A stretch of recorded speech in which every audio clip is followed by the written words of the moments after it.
Check, check, check. One, check, check. Check, check. 1, 2, check. My name is Michael Zhivkov. I'm with Occupy Charlotte, Coalition to March on Wall Street South. I've kind of been a man of many hats this last, for well, a year now. I've been with Occupy Charlotte since the very beginning, October 1st, and we helped organize the Bank of America shareholders meeting, worked with the Duke Energy shareholders meeting, Alex Spring Task Force meeting. So we've really seen a dramatic escalation in activism and awareness in Charlotte over the last year. And so we're really pleased to be able to organize around the Coalition to March on Wall Street South. It's been fantastic. So I've been doing a lot of things with media, outreach, logistics, many things. That's great. Thank you for doing all that. Tell me a little bit about this venue. Where are we, and why was this venue chosen for tonight? Sure, yeah, this is 15th and North Davidson Street. It's called Area 15. It's kind of become a hub of sorts, if you will, for a lot of activists in the community, a lot of offices for Greenpeace, Rainforest Action Network, the Coalition to March on Wall Street South. A lot of them are located here, and so we all congregate here. The owners are very friendly to us and what we stand for. And so this convergence space that you see behind me is a great place that we've used in the past. We used it for the Bank of America shareholders meeting, and it's been a place that we've had success in, so we've been going there. If you will, tell me a little bit about the general atmosphere in Charlotte right now. I understand that draconian laws have been passed in order to deal with the Democratic National Convention and the demonstrations that are to be held here. Would you talk a little bit about that and give us an idea of what those laws entail and what the atmosphere in general has been like here? That's actually been my main focus locally as far as those ordinances. I've been speaking publicly, and I've had a few debates on NPR and other places with the city attorney as far as our stances on the ordinances. And unfortunately, I was arrested speaking against those ordinances after going over my 3-minute time limit. You guys remember you were there. And so the ordinances, what's difficult about the ordinances, or what's important to understand, is that there's this myth surrounding these ordinances as if they were necessary for the DNC. What a lot of people in Charlotte don't realize is these ordinances have been implemented 8 months ahead of the DNC and will be permanently in effect thereafter. And so for us, the concern is that these ordinances allow the city manager, who's really an unelected official, they give him the unilateral authority to declare the time, place, and boundaries of extraordinary events. And within an extraordinary event, anyone who's present as a spectator, a protester, anybody simply walking through is going to be subject to increased police powers. And this means if you have a backpack, if you have a water bottle, a marker, a bike helmet, really a laundry list of mundane items, that you're subject to search, you're even subject to arrest. And so what's important here is that the language of the ordinance revolves around a word, intent. That, of course, before these ordinances were enacted, if I threw a water bottle at a police officer, that was already illegal. But now the police officers can arrest me or detain me based on the intent. So if they believe I have the intent to conceal items, if I have the intent to do something illicit, then, it's giving them kind of the authority to be mind readers in some ways. And frankly, that has a lot of people concerned. I think more so these ordinances were an attempt to vilify protesters, to scare people from partaking in something that's so important to our American heritage, standing up and fighting for social justice. So I know that was a long response, but there's so many factors in play, especially when thousands of police officers who do not live in our community or work in our community will be policing us during the time of the DNC. So I brought a bicycle here so I could travel around and get, do photography and videography. Am I not going to be allowed to wear a helmet? Yeah, so I guess I should say in our talks to police officers, we've been in constant communication with Harold Medlock, the head of the DNC security organizing, with city officials throughout. And they gave us their assurance that they will not be using these ordinances or they will not be enforcing them in that manner. Now, again, as somebody, a concerned member of this community, I think I would rather there not be these ordinances in the first place, rather than just go on their goodwill that they will not be enforcing them in the way they can. So I would advise everybody to act as they normally would. I'm going to have a backpack tomorrow. I'll have a water bottle. I'll be with my family tomorrow, and I intend not to be deterred in any way. I don't want to let any of these authorities win and prevent anybody and scare people from, expressing ourselves and expressing our grievances. Is there a bail fund in case I get arrested for wearing a bike helmet? Yeah, you'll have to talk to the legal team. I think we have a whole thing in place. That's the best thing about this movement is we've gotten in touch with National Lawyers Guild, and we have a great legal team surrounding us, medic teams, de-escalation teams. So we're fully ready to go for tomorrow, and I fully anticipate it to be a safe, family-friendly march. The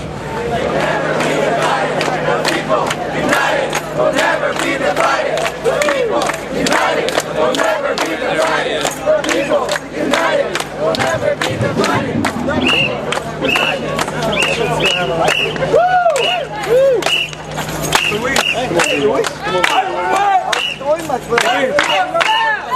Sorry.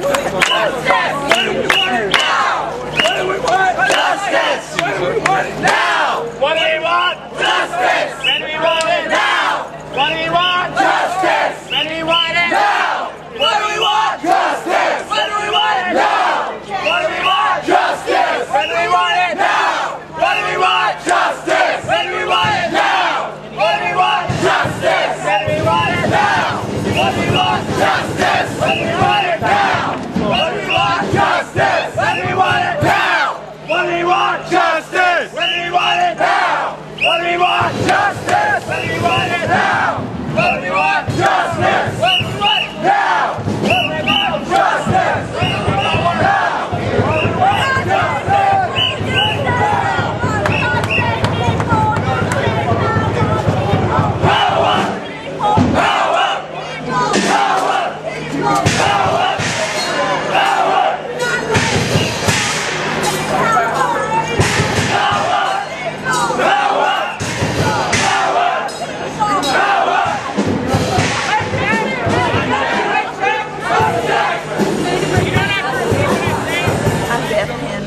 I live here in Charlotte. Okay.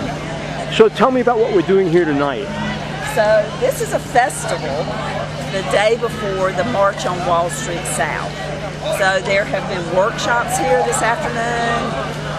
Tonight there's going to be spoken word poetry, hip hop, all kinds of musicians and stuff to have fun before the march tomorrow. And you've been here all day helping to set this up, right? Most of the day. I went home for lunch.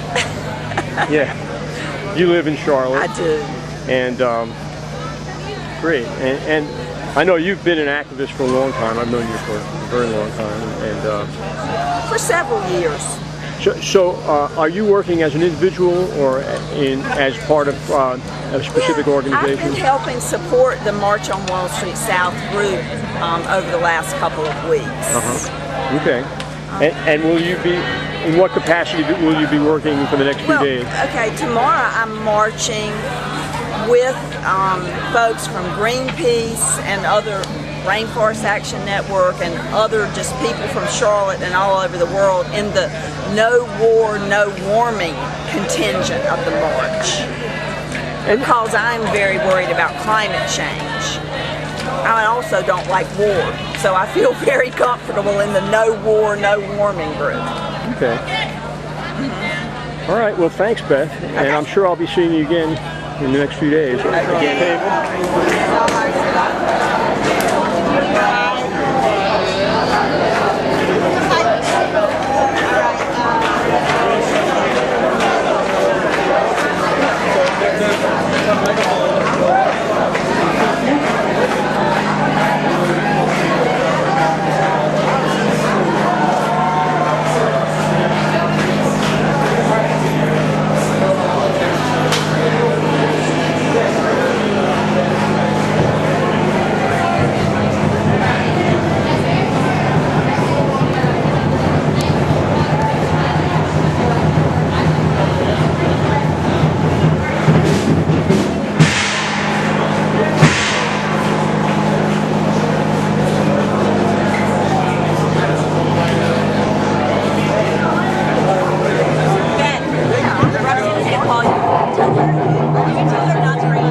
Charlotte. Been here most of my life. I'm marching tomorrow with the coalition to march on Wall Street South. I'm marching because I'm worried about climate change. I'm very distressed about climate change because I really love wildlife, and I know that climate change is going to ruin the world for wildlife, but not just wildlife, it's going to ruin the world for everybody. And some of the big corporations in Charlotte, like Duke Energy and Bank of America, are some of the major perpetrators of climate change in the United States. The United States has created more greenhouse gases than any other country. And Duke Energy has a coal program that generates a lot of greenhouse gases. And they're not doing anything about it. They pretend to. They give lip service to doing something about it, but they're really not. Because they're a for-profit corporation and they're all about profits. Bank of America is one of the big funders of the coal industry, and they're guilty too. So that's why I'm marching, because the march is about corporate control of everything, our lives, the planet, the future for our children and grandchildren. And it's got to stop, and I want to be part of doing something about it. So that's why I'm marching. Thanks, Ellen. Tell us something about your background. I'm a biologist, but I work as a writer. I write about nature topics. I've done a number of books on nature topics. Going Green is just about different things that people can do to change their lifestyle, to make their lifestyle contribute less to greenhouse gases. But I know now that lifestyle changes are not going to get it. They're not going to be the solution. Political action is really the only thing that can make a difference now, and trying to stop the corporations that are really driving climate change and that have only their own profits in mind. So do you have a message for President Obama and the Democratic National Convention? President Obama, I do wonder why you decided to allow drilling in the Arctic National Wildlife Refuge. My son was just working there as a biologist, and it's very disturbing. But I understand that Obama, that your hands are tied somewhat by having to get campaign contributions and all that, but I just beg you to be mindful of which corporations you accept funds for, and please don't encourage corporations that are destroying our future. Thanks.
I'm an ecologist. I actually have a PhD in ecology, so I have some credentials, but I've spent my life as a high school teacher for the most part, and ecology is my passion, environmental issues, and here I sit after many years. Probably maybe not the best person to interview because mentally I've gotten to a point where I'm confused and concerned about our future in ways that might leave the audience, who's ever listened to this, maybe a little bit more uncomfortable, because I'm concerned about the fact that right now there's 7 billion people on the planet. And we're headed to 9 or 10 billion people in another 20 or 30 years. And the ecological footprint, if you know what that is, it's the amount of worlds that's needed to support the people on the world if they live like they're living today. Right now is above 1, like 1.2 to 1.5, depending on what you talk about. So we can't support 7 billion people right now. We're headed towards adding 2 more billion people in the next 20 or 30 years. And how can we support them? We obviously can't do it living the lifestyle we are right now because our footprint's already over 1. So it's a time where the world should be pretty desperate and really tuned into making radical changes in the way we use resources. So, and I just don't see that happening. And I feel bad about that, being 58 years old and living my life and being part of the generation that's put us in this position. A little bit hopeless on thinking what we can do to get out of this mess. What can we do? I don't really know. I've read some things that, and this might be the more depressing part, there's not a lot that we can do. I mean, it seems like we're destined to run out of oil real soon and we're not prepared to switch to alternative energy sources. So if we don't radically change our lifestyle right now, it will be changed for us. This is a non-negotiable proposition. If you were king, if you were king, right, what would happen tomorrow? Well, being an educator, it comes down to awareness. So first thing I would do is just try to educate the public, and then you got the whole facade of media and corporations in control of what people hear. You know, I try to wish that I could get a way to get this message across to people, because deep down I hope that we could muster our resources like we did before World War II and turn corset manufacturers into bulletproof vests and ball bearings into bullets. Maybe we could muster what energy we have left right now to come up with a new way of living. That's a dream. That's not a king, that I could cause that to happen, but we really need to move in that direction. And it's sad that there's so many obstacles put in front of us by people that are out to just make a buck. So greed's running the world right now, and it's got us in this position, and it's a situation that I'm pretty hopeless about.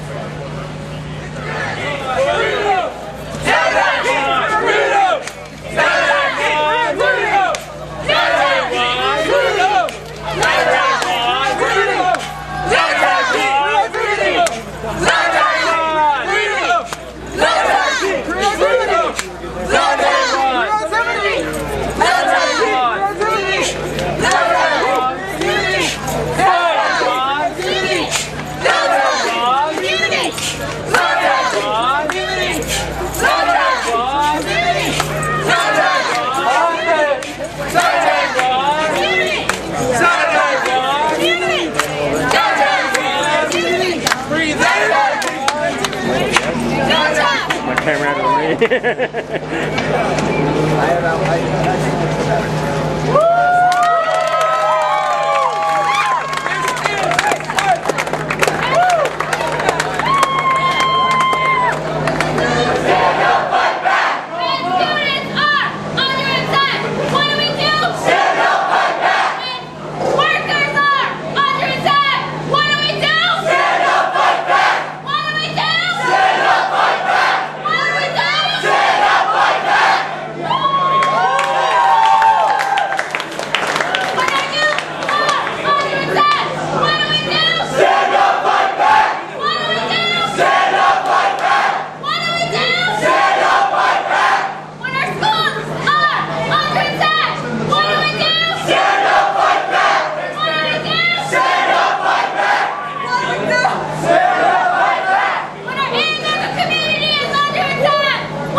soldiers at? Where my soldiers at? Where my soldiers at? Where my soldiers at? Where my soldiers at?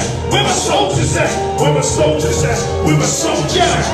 When I leave my flag embedded in your head, watch them stand warm, sleep your colors. Break like chips and balls and those rolling stones. Action collarbones, they up the laps. Quick to set a booby trap on them tanks and throw an RPG at the rest of y'all. Trying to play the guard, y'all lucky I ain't got no stake. I might hammer y'all all over the state. To expose your hurt ways, I just needed some love. But you can't do that because you wanna know what these radical cats are doing on the map. All we doing is trying to survive and stay alive. Every right and laws that you put upon us. Now it's our turn to take more than half of the pie. We're tired of your lies and your alibis. Disguised by your hate, so let's set it straight. Salute to all my people on the grind. Salute to all my people in the struggle. Salute to all my people down with the movement. Stay involved and let's keep it moving. Salute to all my people on the grind. Salute to all my people in the struggle. Salute to all my people down with the movement. Stay involved and let's keep it moving. Salute to all those who chose to take the road. Let's travel. Despite all the conflict and battles, the household, the hardships, the battles. Who want to see the totalitarian government get a babble? Capital punishment extended toward the capital. Financial reform, reporting class substantial. Tired of being politically manhandled. Gamble with the justice system. Nothing here to talk about circumstance evidence. Gentlemen, residents are irrelevant. I looked on and worked at the purpose. They want the 10%. After the sweat checks, there's no rest for protest of unfair treatment. Let us know less than absolute freedom. Equality, can't fool humanity. In actuality, we know the true minority of this world's population. Radical power on us, people fighting united. People top change. Salute to all my people on the grind. Salute to all my people in the struggle. Salute to all my people down with the movement. Stay involved and let's keep it moving. Salute to all my people on the grind. Salute to all my people in the struggle. Salute to all my people down with the movement. Stay involved and let's keep it moving. Salute my troops and the tribute to the youth, so they can learn more than how to hustle and shoot. Teach them how to maneuver without the use of a ruler. Cause the gun players today always spray when they spray. It always hits somebody's baby stroller. Instead of enemy soldiers, now all the hearts grow colder. We're not seeing them grind and joy. Getting any older and they're up the noise faster than a tiny casket. Think it's a video game. They don't aim, they close their eyes and squeeze, but barely hit enemies. They're getting killed by finest friendly. They're still getting killed. So I let my words build a foundation and change this generation. Get a salutation across the nation. When you put your fingers together against your forehead and put your forward with respect, we call that a salute. To all my people on the grind, salute. To all my people in the struggle, salute. To all my people down with the movement. Stay involved and let's keep it moving. Salute. To all my people on the grind, salute.